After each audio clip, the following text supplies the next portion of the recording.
In that period of time that you've been with EXP, let's sort of talk about the early days. So, what did the first month look like for you? Well, the first month was quite interesting actually, because I heard it's a very slow time from when you start. You've just got to get your name out there, got to get recognised, and then it may take, it's a bit of a slow burner, I heard. And for me, I was quite lucky. I got quite a few properties on the market in the first 2 weeks. Yeah. I think I got 6 or 7 properties on the market, and it was just people spread the word. I think I spoke to all my, first of all, I spoke to all my family, told everyone, and I told them to tell everyone. I went on Facebook, I think it was, which was quite powerful. So I had a lot of connections, a lot of friends there, and said, look, I'm doing this on my own. Can you tell everyone? And if anyone's looking to sell their houses, please let me know. And I think it was quite, it just really went really quickly. And I got all these houses on the market in a quick amount of time. And then I think I sold one in my first 2 weeks as well. And that was like, oh my God. And then the ball started rolling, you know? Yeah.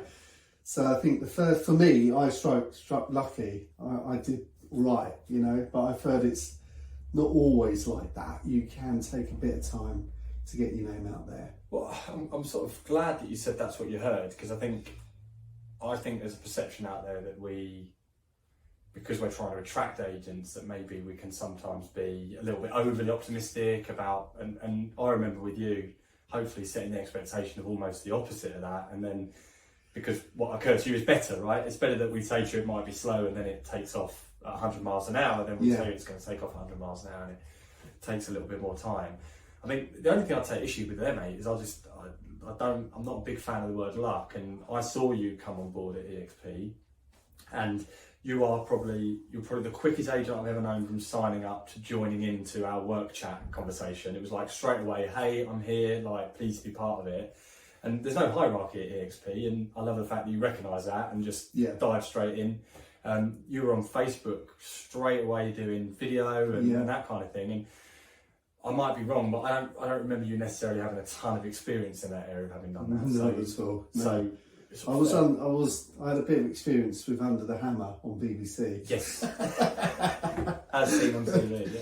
Because nobody in the office wants to do it, you see. So and I didn't mind doing it because it was Dominic Murphy, you know, and on the BBC, the BBC One channel, and so I managed to have a little bit of experience doing that. Yeah, but it was quite daunting. It really was. But that was all I had, really, which was quite good, I guess. So, yeah, but I think it was cool. I just remember you jumping up and down, and one thing that you've always done well, that I recommend anybody does video, is I think your videos come across really well. I don't feel like, and I'm not talking about your property videos here, I mean properties that are videos that are about you specifically. Yeah. You come across on those videos as I see you in person. So you will you will be yourself, you will be, you know, exactly the same Dominic that I've seen this afternoon. Whereas a tendency for a lot of people, and I do this, I've sort of got like a video voice I wish I could shake, but I can't.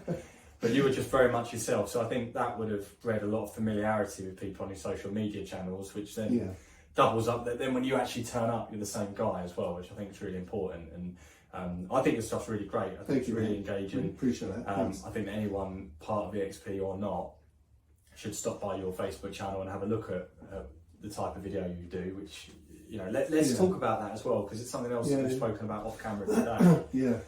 Which is the sort of idea that we've all done it, right, where you spend hours and hours producing a perfect video and it gets absolutely nothing. Yeah. And then you do a video of you, like, I don't know, the dog barking in the background. The dog barking in the background, or falling down some stairs or something like that, and then suddenly someone will say, oh, can you sell a house for me? And you think, yeah, they're the best ones. I can't work this social media thing out. So